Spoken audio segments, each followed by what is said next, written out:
Hi guys, Rob from Icebox Auto here today, just showing you today's lovely install, which is on the Land Rover Vogue SE 2008. As you can see, this is the big whopping 10.25 inch touchscreen system, which comes in an Android 10 and an 8-core processor. So I'm just going to give you a little demonstration today on what the system's got to offer and what you get for your money.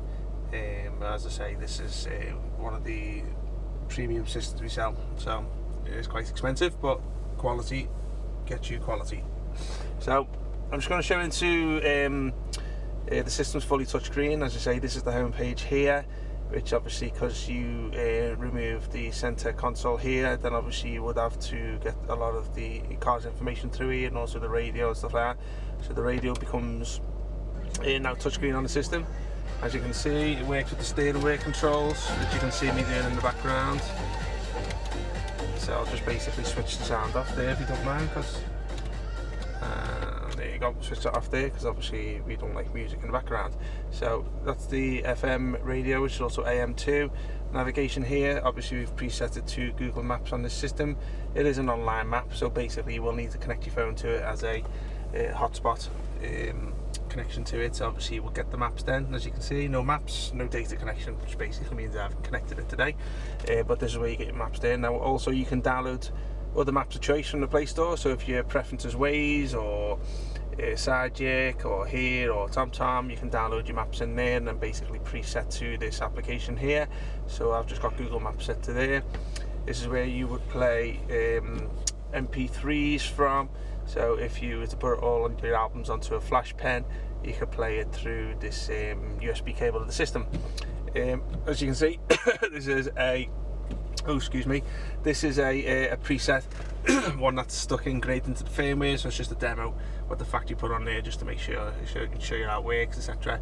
There's no sound because, as I say, I've just switched it down on the steering wheel. Okay, so obviously there's your Bluetooth.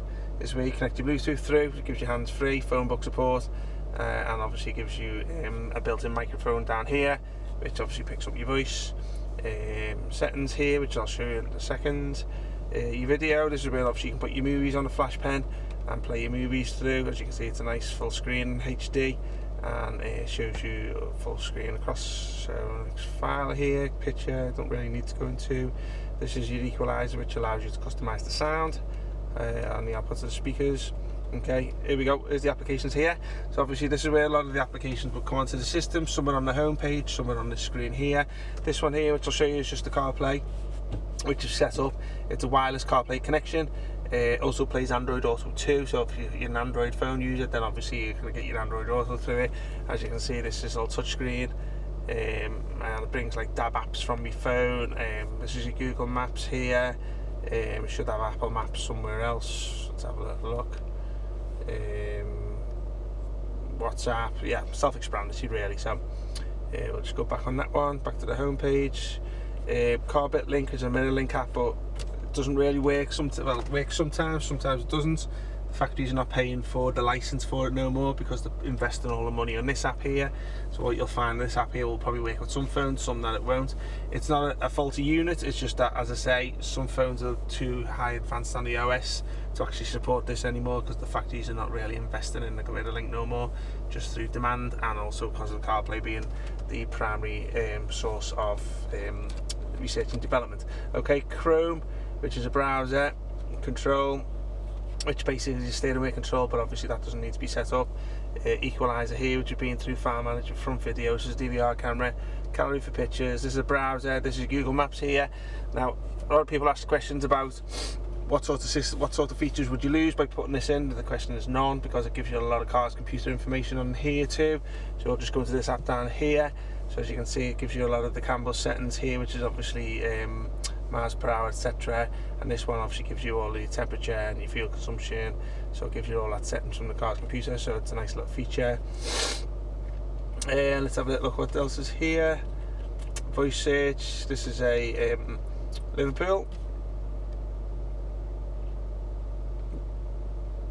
So as you can see, they've got a no SIM card inserted and no data connection, but it's a good little Google tool to use, so you can speak to it and tell it what you want to do, and then obviously it'll go to whatever your chosen vocabulary is. Okay, so this is a YouTube app that's already on there. As you can see, it's not connected to the internet, but it does work fine.